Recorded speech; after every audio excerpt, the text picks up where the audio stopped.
আসসালামু আলাইকুম, স্বাগত জানাচ্ছি RTV সন্ধ্যা সংবাদে। আপনাদের সঙ্গে আছি আমি সিনথিয়া রহমান এবং আমি ফাহমিদা সালাম।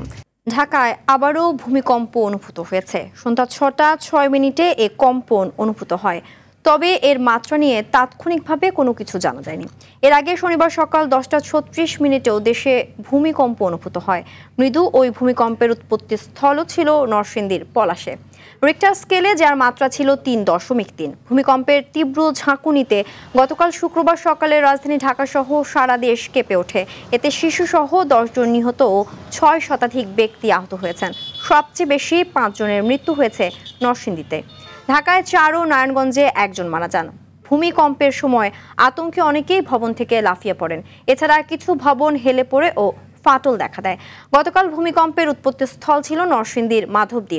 একই জেলার পলাশে আবারও মৃদু ভূমিকম্প অনুভূত হলো।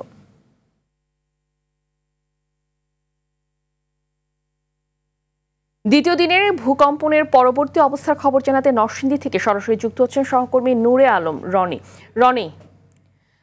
দ্বিতীয় দিনের ভূমিকম্পে কোনো ক্ষয়ক্ষতির খবর পেয়েছেন কিনা জানাবেন।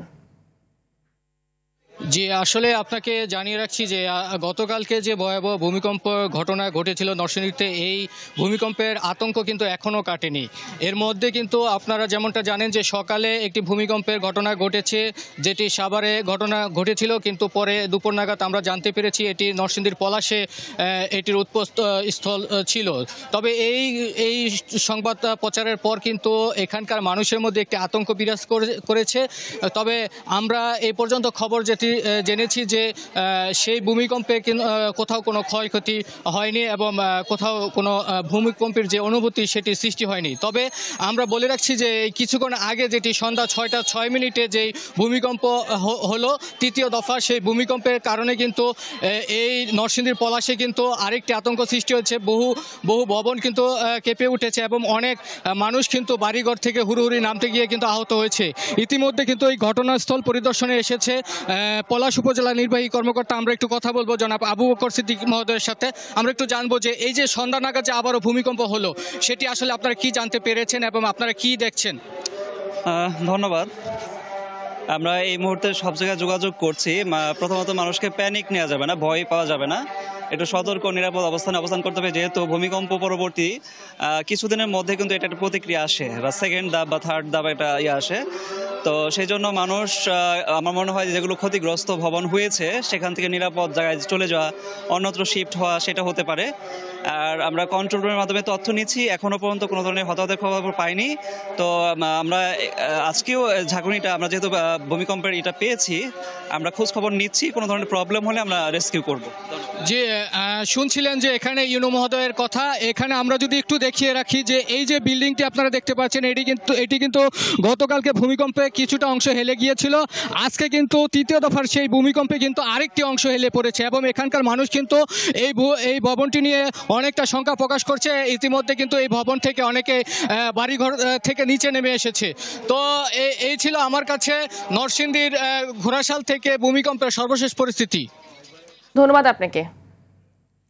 ভূকম্পন আরও 10 সেকেন্ড স্থায়ী হলে রাজধানীতে বড় বিপর্যয় নেমে আসতো জানিয়ে রাজউক চেয়ারম্যান জানিয়েছেন শিগগিরই ঢাকার সব ঝুঁকিপূর্ণ ভবন চিহ্নিত করে প্রয়োজনীয় ব্যবস্থা নেওয়া হবে। রাজধানী বংশালে ভূমিকম্পে রেলিং ভেঙে পড়া ভবন পরিদর্শন শেষে তিনি কথা জানান। এই সময় ভবনটির নকশা দেখাতে পারেননি মালিকপক্ষ। বিস্তারিত জানাচ্ছেন বিল্লাল হোসেন। শুক্রবার সকালে 5.7 মাত্রার ভূমিকম্পে হঠাৎ কেঁপে ওঠে রাজধানী সহ সারা দেশ। মাত্র কয়েক সেকেন্ডের ভূমিকম্পের কম্পনের তীব্রতা এতটাই ছিল যে রাজধানী সহ বিভিন্ন স্থানে ভবনের রেলিং ধসে পড়ার পাশাপাশি ফাটল দেখা দেয়। এতে 10 জন নিহত ও শতাধিক আহত হয়। আমি দৌড় দিয়েছিলাম, এরপর যখন দোতলা গেছিলাম তখন আমি 3টা সিঁড়ি লাফ দিতে গিয়ে পড়ে গেছিলাম। এই মাথায় আঘাত পাইছি, মাথা ফাইটে রক্ত গেছে, অনেক আঙ্গুল ভাঙ্গে গেছে, আর মেরুদণ্ডের এই পাছার হাড্ডি 5-6 জায়গায় ভাঙ্গে গেছে। অজ্ঞান হয়ে গেছিলাম পুরা, এখন আমার কোমরের হাড্ডি ভেঙে গেছে, ব্যথা পেতেছে অনেক। এই অবস্থায় পুরান ঢাকার কসাইটলিতে ভূমিকম্পের রেলিং ভেঙে পড়া ভবন পরিদর্শনে যান রাজউক চেয়ারম্যান। পরিদর্শন শেষে বলেন, প্ল্যান ছাড়া ভবন করায় পুরান ঢাকার অধিকাংশ ভবন ঝুঁকিপূর্ণ। এক কাঠার নিচেও জমির উপরে একটা বাড়ি আছে, 6 তলা 7 তলা, উইদাউট প্ল্যান। আমরা এক কাঠার নিচে কিন্তু আমরা প্ল্যান জোর করে করতেছে। আমরা সেই মিটার কেটে দিচ্ছি, তারপরেও আবার চড়াই মিটার দিয়ে করতেছে, জেনারেটর দিয়ে করতেছে, রাত্রিবেলা করতেছে। এইগুলো হলো মানে ইতিহাস। ভূমিকম্প আরও 10 সেকেন্ড স্থায়ী হলে রাজধানীতে বিপর্যয় নেমে আসতো বলে জানান রাজুক চেয়ারম্যান। পুরো বাংলাদেশেই কিন্তু বেসিক্যালি একবারে কোনোটাই যে সেফ সাইডে আছে কোনো জন যে আমি নিশ্চিতে আছি, নট দ্যাট, মানে পুরাটাই আমরা আছি। হয়তো আমাদের ফর্মুলা মতো, ইঞ্জিনিয়ারিং মতো কোনোটা কম, কোনোটা বেশি। কম জমিতে থাকা পুরনো বা উঁচু বাড়ি ভেঙে কয়েকজন মিলে বাড়ি বাড়ানোর পরামর্শ দেন রাজুক চেয়ারম্যান। জন মিলে একটা বাড়ি করে তাহলে আমরা তাদেরকে বেশ কিছু বোনাস দিব, বেনিফিট দিব, তাদের ওই বাড়ি। বিল্লাল হোসেন, RTV, ঢাকা। দেশে গতকালের ভূমিকম্পের মাত্রা ছিল এ যাবৎকালের অন্যতম বড় ধরনের আঘাত। 7 মাত্রার ভূমিকম্প হলে তা এর চেয়ে 10 গুণ শক্তিশালী হয়ে আঘাত হানবে, যা ঢাকাকে পরিণত করবে মুহূর্তে ধ্বংসস্তূপের নগরীতে। তবে আপাতত বড় ধরনের ভূমিকম্পের আশঙ্কা দেখছেন না বিশেষজ্ঞরা। বড় ধরনের আঘাতে ক্ষয়ক্ষতি কমাতে হলে জনগণকে সচেতন করার পাশাপাশি সরকারি সংস্থাগুলোকে নড়ে চড়ে বসার তাগিদ বিশেষজ্ঞদের। রিপোর্ট করেছেন জাহিদ রহমান। শুক্রবারের ভূমিকম্পে কেঁপে ওঠে ঢাকাসহ সারা দেশ।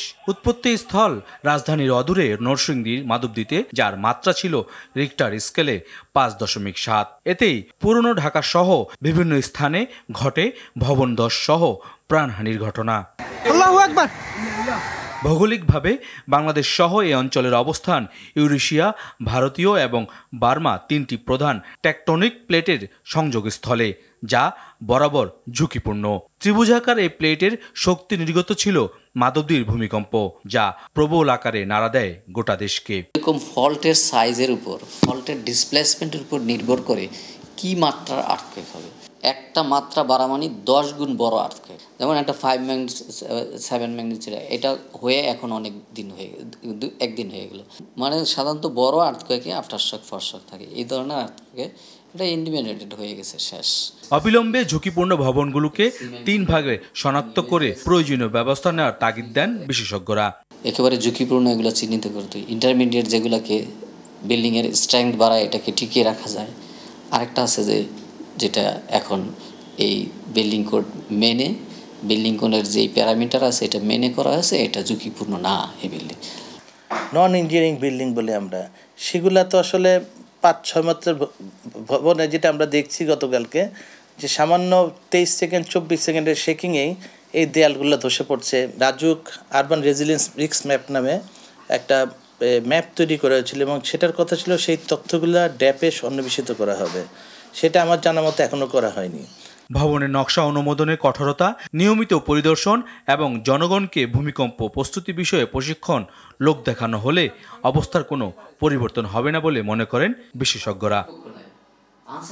জাহিদ রহমান, RTV, ঢাকা।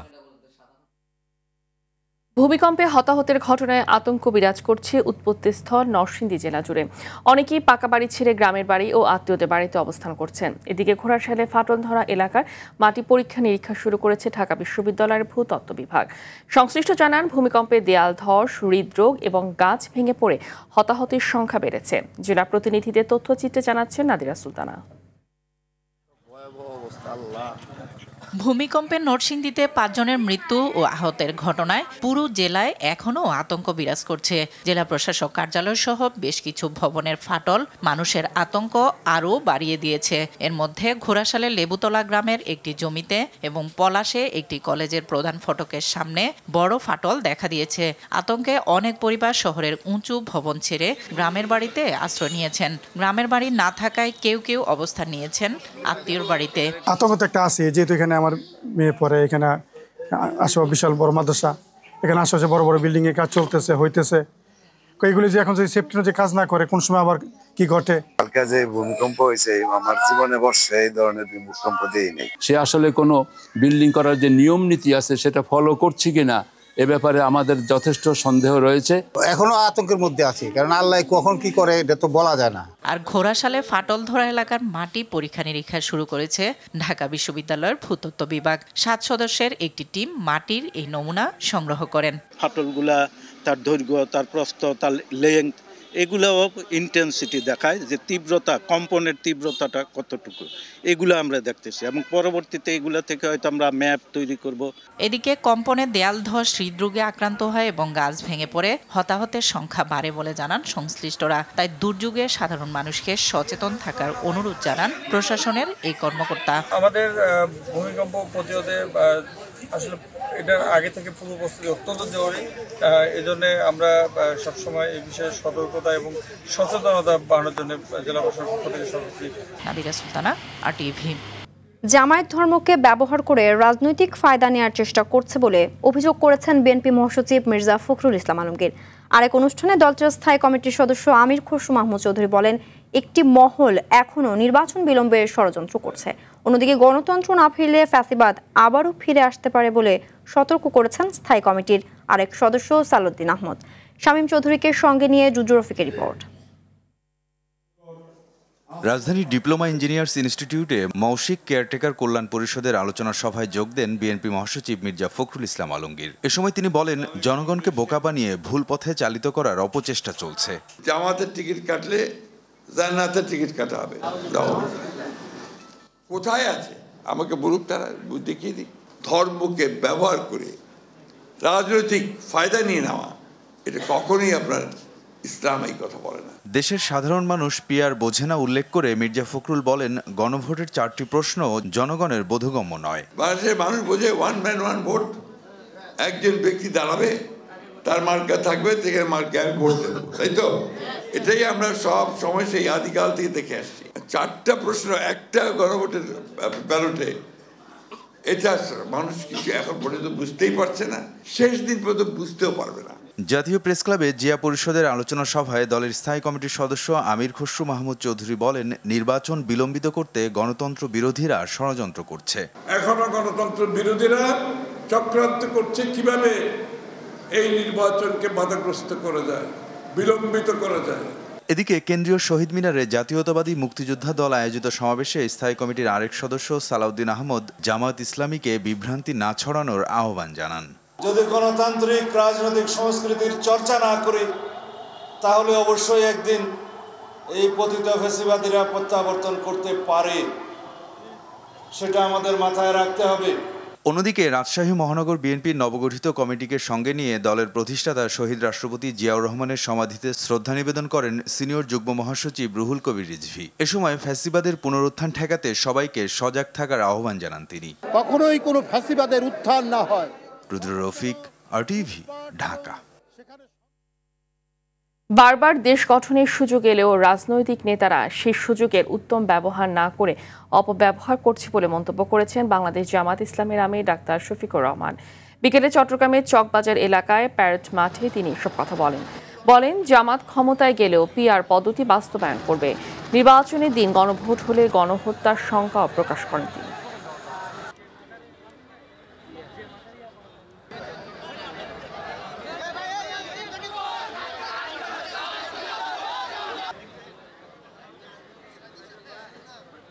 বারবার এই জাতির সামনে সুযোগ এসেছে, কিন্তু সুযোগের উত্তম ব্যবহার যাদের করার কথা ছিল তারা সেই ব্যবহার না করে অপব্যবহার করেছেন। আপনারা তৈরি থাকুন, এই নির্বাচন হতে হবে। এই নির্বাচন না হলে দেশে সংকট দেখা দিবে। আমরা কোনো সংকট তৈরি হতে দিব না ইনশাআল্লাহ। আইন পাশ হওয়ার পরে গণভোটের আয়োজনে কাজ করবে নির্বাচন কমিশন, জানিয়েছেন প্রধান নির্বাচন কমিশনার AAMM নাসিরউদ্দিন। বিকেলে রাজধানীর গুলশানে এশিয়ান নেটওয়ার্ক ফর ফ্রি ইলেকশনসের উদ্যোগে সেমিনারে একথা বলেন তিনি। মারা গিয়েছে এমন প্রায় 21 লাখ ভোটারের সন্ধান পাওয়া গেছে বলেও জানান CEC। এআর বাদলের রিপোর্ট। আওয়ামী আমলে মৃত মানুষ জাতীয় নির্বাচনে ভোট দিয়েছে, তখন এমন শিরোনাম হয় গণমাধ্যমগুলোতে। বিষয়টি নিয়ে প্রধান নির্বাচন কমিশনার বলেন, বিগত জাতীয় 3 নির্বাচনে মৃত মানুষ ভোট দিয়েছে। একজনের ভোট একজনে দিয়ে গেছে অতীতে, 3টে ইলেকশনে তাই হয়েছে। আমরা তো প্রায় 21 লক্ষ ভোটার মারা গেছে বহু আগে, কিন্তু তাদের নাম তো রয়ে গেছিল ভোটার লিস্টে, তো এগুলো আমরা ভেজে ওখান থেকেই বলা। একই দিনে জাতীয় নির্বাচন এবং গণভোট আয়োজন করবে নির্বাচন কমিশন। মন্ত্রিপরিষদ বিভাগ থেকে এমন নির্দেশের চিঠি কমিশন পেয়েছে, তবে এ বিষয়ে আইন পাশ হওয়ার আগে কার্যক্রম গ্রহণ করা হবে না বলে জানান প্রধান নির্বাচন কমিশনার। গণভোটের ব্যাপারে আপনারা যে 4টা প্রশ্ন দেখেছেন, এটা অলরেডি পত্রপত্রিকায় এসছে, এক্স্যাক্টলি ওই 4টা পয়েন্টে হ্যাঁ না বলতে হবে, এটা বুঝতেছি আমি। এটা আইনটা না হওয়া পর্যন্ত exactly what will be the language in the ballot, এটা আমি বলতে পারবো না। আই ক্যানট গ্যারান্টি যে আইনটা হলে আইনের মধ্যে বলা থাকবে এই জিনিসটা এটার মধ্যে হ্যাঁ না করতে হবে, এবং প্রসিডিউরটা বলা থাকবে। আইনটা না হলে আমার অ্যাকচুয়ালি প্রস্তুতিটা আমরা নেওয়া আমাদের জন্য ডিফিকাল্ট। আমি তো আন্দাজের উপর একটা প্রস্তুতি নিলাম, তারপরে অন্যরকম একটা প্রভিশন আসলো, তাহলে তো একটা সমস্যা। সুষ্ঠু ও নিরপেক্ষ নির্বাচন অনুষ্ঠানের লক্ষ্য সামনে রেখে নির্বাচন কমিশনের কাজ চলমান রয়েছে বলেও জানান AAM Nasir Uddin. The job they have done in the updating process of voter registration, the voter list updating process, they work 24/7. Our government is also committed to deliver free, fair and election, and we are also committed. এর আগে একই সেমিনারে নির্বাচন commissioner Abul Fazal Mohammad Sanaullah বলেন, এবারের নির্বাচনে অংশীদার হতে রেকর্ড সংখ্যক আন্তর্জাতিক পর্যবেক্ষক অংশ নেবে। সামাজিক যোগাযোগ মাধ্যমে অপতৎপরতা ও কৃত্রিম বুদ্ধিমত্তা AI এর অপব্যবহার ঠেকাতে নির্বাচন কমিশনের চ্যালেঞ্জ রয়েছে জানিয়ে তিনি বলেন, অপতথ্য এবং AI এর অপব্যবহার ঠেকাতে নির্বাচন কমিশন কাজ করছে। Participatory elections, we had good turnout of international observers. Record সংখ্যক আন্তর্জাতিক পর্যবেক্ষক এই নির্বাচনে অংশ নেবে বলে আশা প্রকাশ করছি। তারা সবাই একটি ঐতিহাসিক নির্বাচনে অংশীদার হতে চায়। Here in Bangladesh, you will often find somebody, AR Badal, RTV, Dhaka. ভুটানের প্রধানমন্ত্রী শেরিং তোবগের বাংলাদেশ সফরের প্রথম দুদিনে দুদেশের মধ্যে স্বাস্থ্য সেবায় স্বাস্থ্যকর্মী নিয়োগের বিষয় ও আন্তর্জাতিক ইন্টারনেট ব্যান্ডউইথ সংক্রান্ত দুটি সমঝোতা স্মারক সই হয়েছে। তেজগাঁওয়ের প্রধান উপদেষ্টা দপ্তরে দ্বিপক্ষীয় বৈঠকের পর প্রধান উপদেষ্টা ডক্টর মোহাম্মদ ইউনুস ও ভুটানের প্রধানমন্ত্রী শেরিং তোবগের উপস্থিতিতে এসব সমঝোতা হয়। এর আগে দুই সরকারের প্রধানের দ্বিপক্ষীয় বৈঠক অনুষ্ঠিত হয়েছে। দুপুরে শেরিং তোবগে পররাষ্ট্র উপদেষ্টা তৌহিদ হোসেন এবং বাণিজ্য উপদেষ্টা শেখ বশির উদ্দিনের সঙ্গে বৈঠক করেন। 3 দিনের সফরে আজ সকাল 8:30 ঢাকা শাহজালাল বিমানবন্দরে পৌঁছান ভুটানের প্রধানমন্ত্রী শেরিং তোবগে। তাকে বিমানবন্দরে অভ্যর্থনা জানান প্রধান উপদেষ্টা মোহাম্মদ ইউনুস।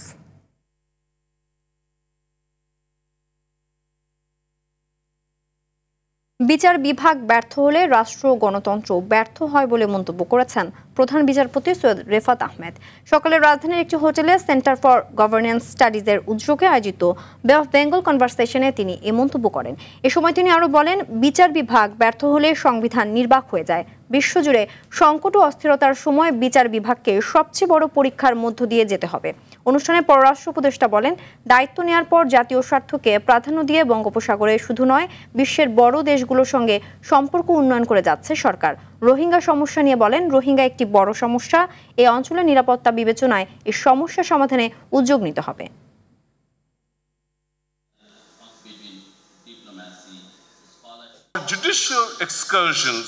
বিচার বিভাগ ব্যর্থ হলে সংবিধান নির্বাক হয়ে যায়। বিশ্বজুড়ে সংকট ও অস্থিরতার সময় বিচার বিভাগকে সবচেয়ে বড় পরীক্ষার মধ্য দিয়ে যেতে হবে। দায়িত্ব নেয়ার পর জাতীয় স্বার্থকে প্রাধান্য দিয়ে বিশ্বের বড় দেশগুলোর সঙ্গে সম্পর্ক উন্নয়ন করে যাচ্ছে সরকার। রোহিঙ্গা একটি বড় সমস্যা। এই অঞ্চলের নিরাপত্তা বিবেচনায় এই সমস্যার সমাধানে উদ্যোগ নিতে হবে।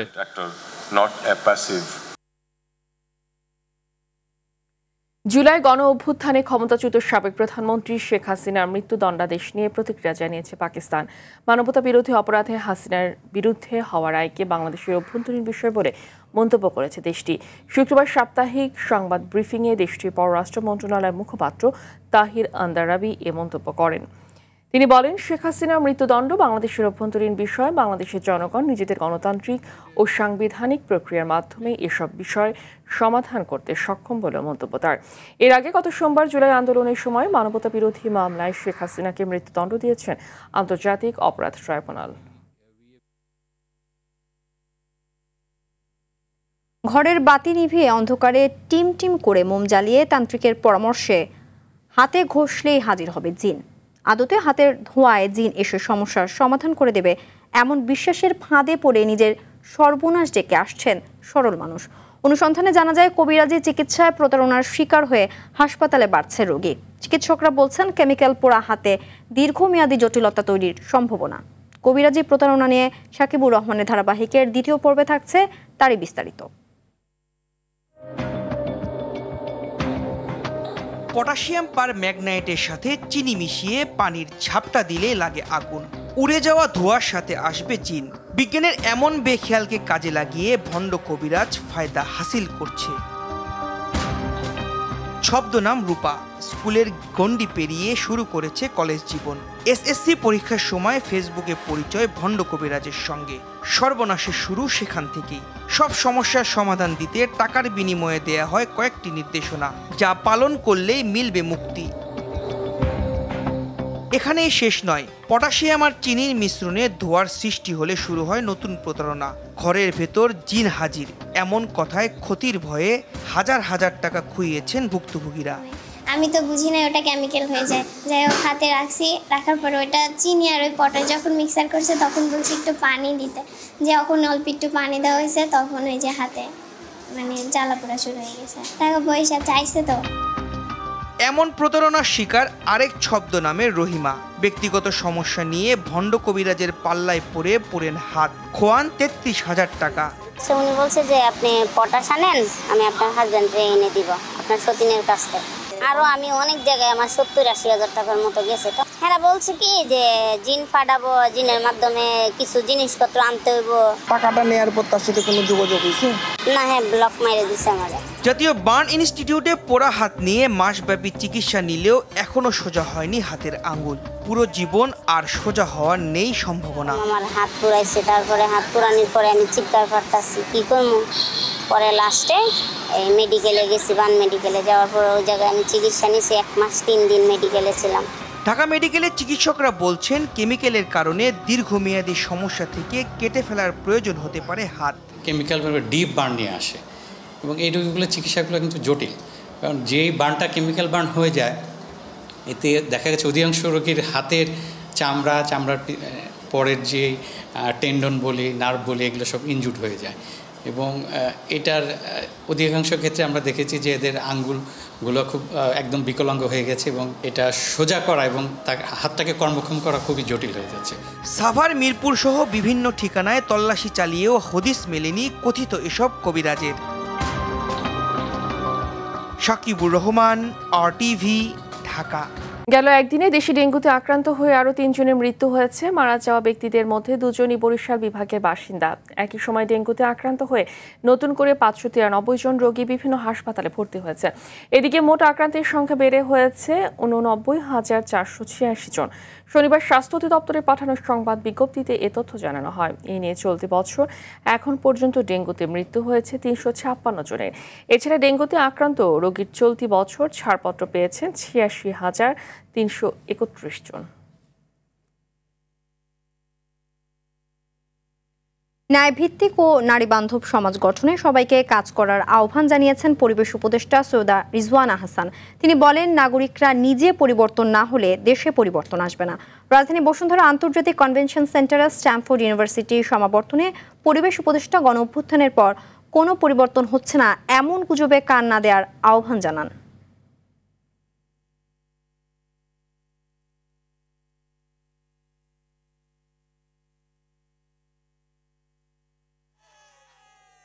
নিজের ছাড়াও বাইরে তুমি সমাজ এবং অন্যদের সাথে কাজ করবে।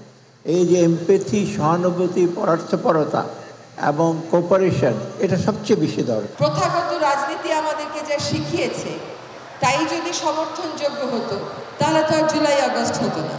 এখন পরিবর্তিত রাজনীতি কেমন হবে, নতুন প্রজন্মের রাজনীতিবিদদেরকে সেটা ভাবতে হবে।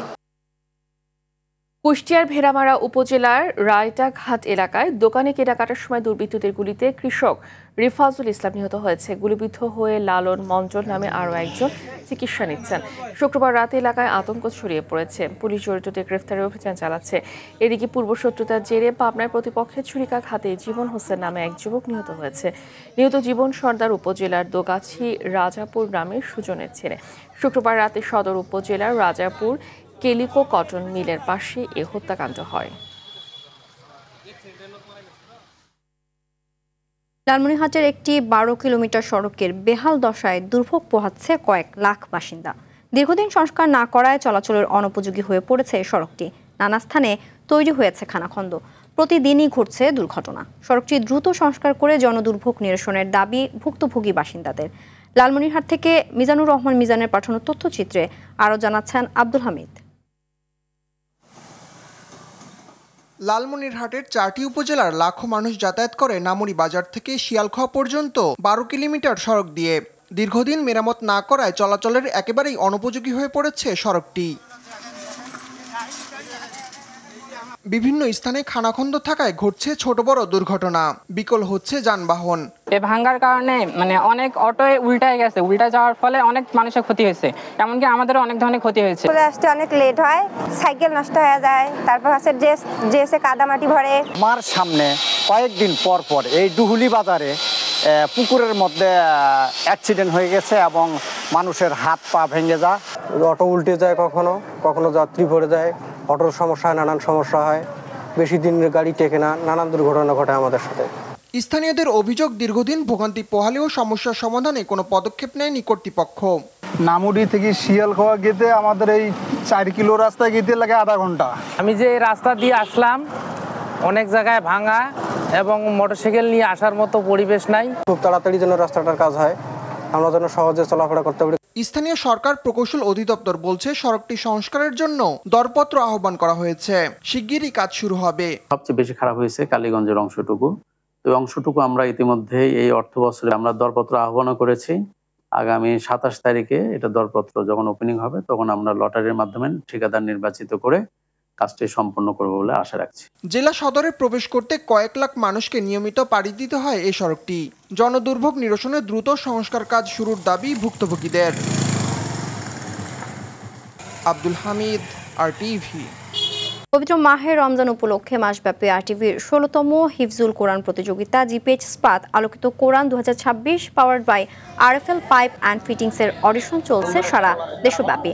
আজ অনুষ্ঠিত হয়ে গেল উত্তরা জোনের অডিশন। সকাল 9টা থেকে উত্তরার IES কমপ্লেক্সে অডিশন অনুষ্ঠিত হয়। এতে উত্তরা ও তার আশপাশের বিভিন্ন মাদ্রাসার প্রায় 200-র বেশি প্রতিযোগী অংশ নেন। প্রাথমিক বাছাই পর্বে বিচারক হিসেবে উপস্থিত ছিলেন হাফেজ মাওলানা লুৎফর রহমান, হাফেজ মাওলানা তারেক জামিল। অডিশন শেষে প্রতিযোগী ওস্তাদ ও বিচারক মণ্ডলীর অংশগ্রহণে একটি র্যালি বের করা হয়। আগামী 29 নভেম্বর RTVর বেঙ্গল মাল্টিমিডিয়া স্টুডিও তেজগাঁওয়ে অনুষ্ঠিত হবে সিলেকশন রাউন্ড। সন্ধ্যা সংবাদ এ পর্যন্তই। রাতের সংবাদ 11:15টায় দেখার আমন্ত্রণ রইল। ধন্যবাদ সবাইকে। ধন্যবাদ।